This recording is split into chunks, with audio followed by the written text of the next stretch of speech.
Good morning, ma'am. Morning. If you could please state your full name for the record. Nicole Beausoleil? Thank you. And is there something you wish to state to the court this morning? Yes, I do. Thank you. You may proceed, ma'am.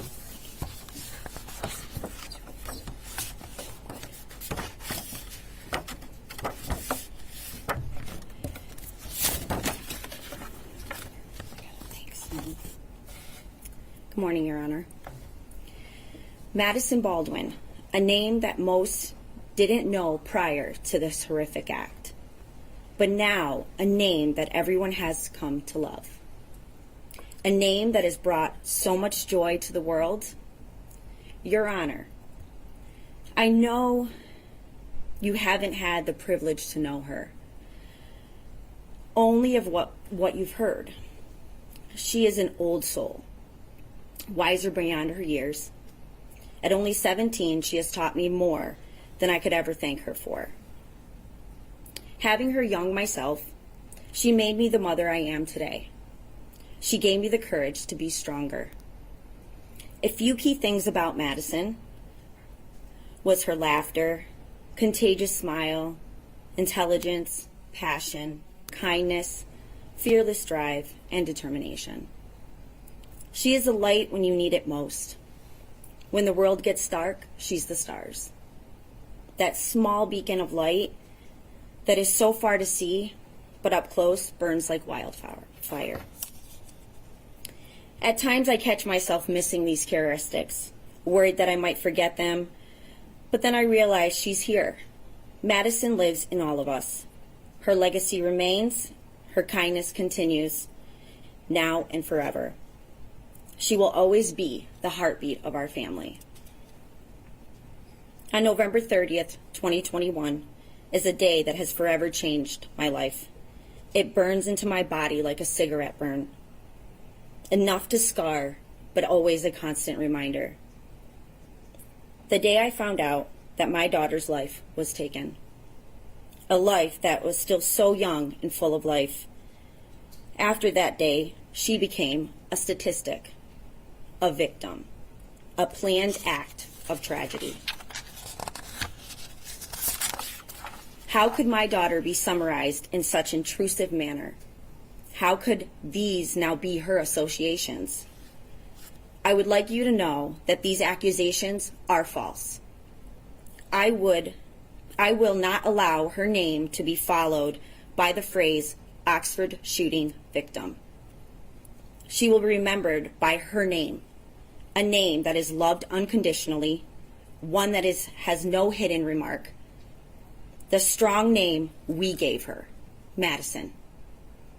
When I received word that the school was under attack, my daughter had already been gone for over an hour.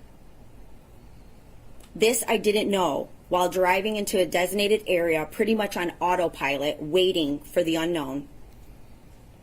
As I paced the Myers asking where my daughter was, all I received was blank stares. As the remaining kids reunited with their families, we were left there in silence, waiting for the answers that we are still waiting for. Next thing I hear, can the family of Madison Baldwin follow me? As I walked into the room, I felt this chill come across my body, so cold that I felt it in my bones. I pleaded not to go in, but following command, the words we heard were, I don't have good news on these 3 children. They are deceased. The sheer blunt statement could destroy you to the core. I was completely paralyzed. I felt every scream that came from my body. I felt every breath I took was fading. My mind was in a state of dementia, and then my body drops to the floor.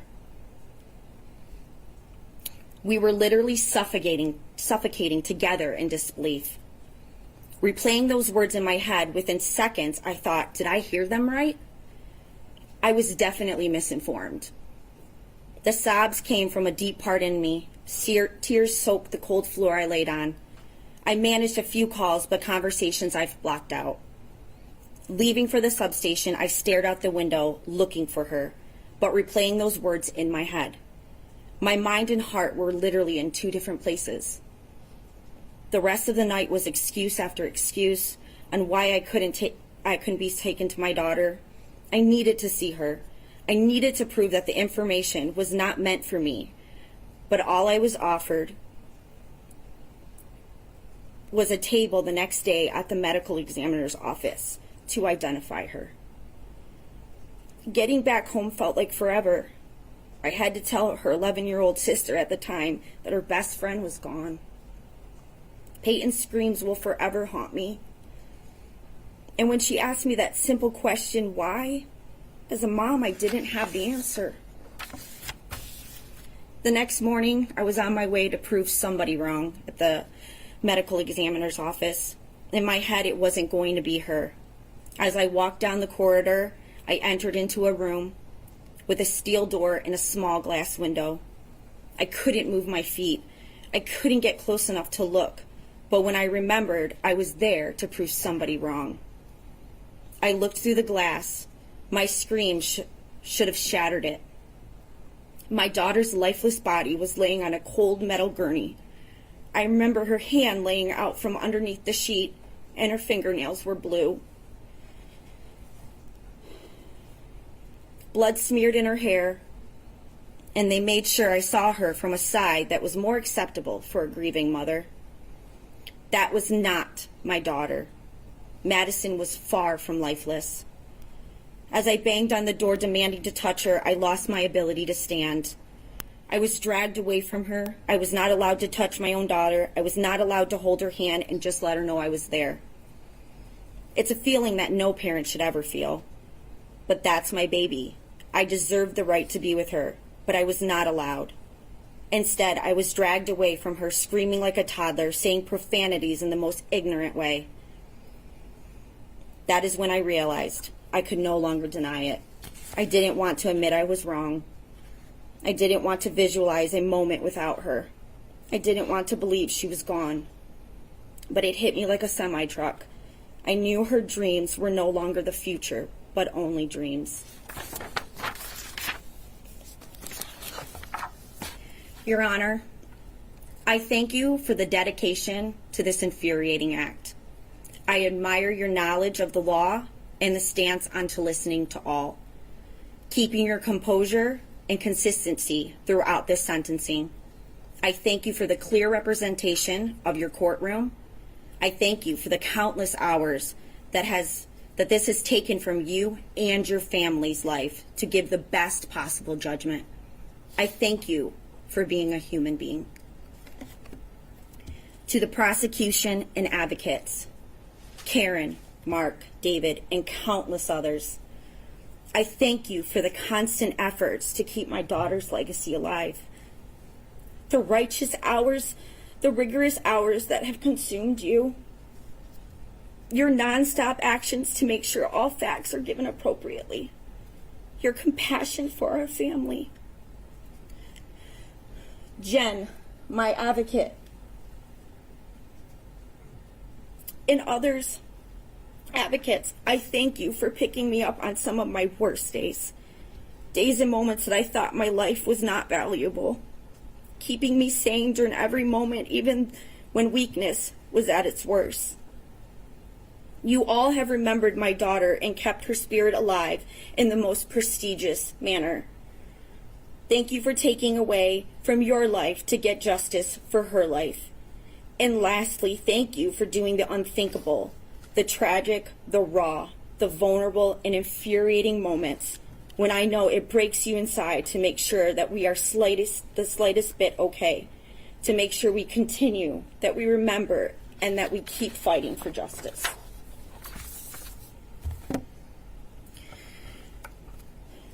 To the waste that took my daughter's life, that name will never come out of my mouth. That life will cease to exist to me, and just like trash, it will be forgotten. So while the attention that he has been seeking for this horrendous crime, you will get no reaction from me. But again, this is the life he chose. If he really wanted to make a different outcome, he wouldn't continue to make the excuses he does now. The suffering will come when he least expects it. The regret will consume you as you sit alone with the only voices in your head. Guilt would eat away at your soul. This might not happen tomorrow, next year, or 10 years, but it will happen. As you get older, you will realize the path you've chosen, and it will haunt you. Just like the idol that you admire so much, both of you forgotten in the system.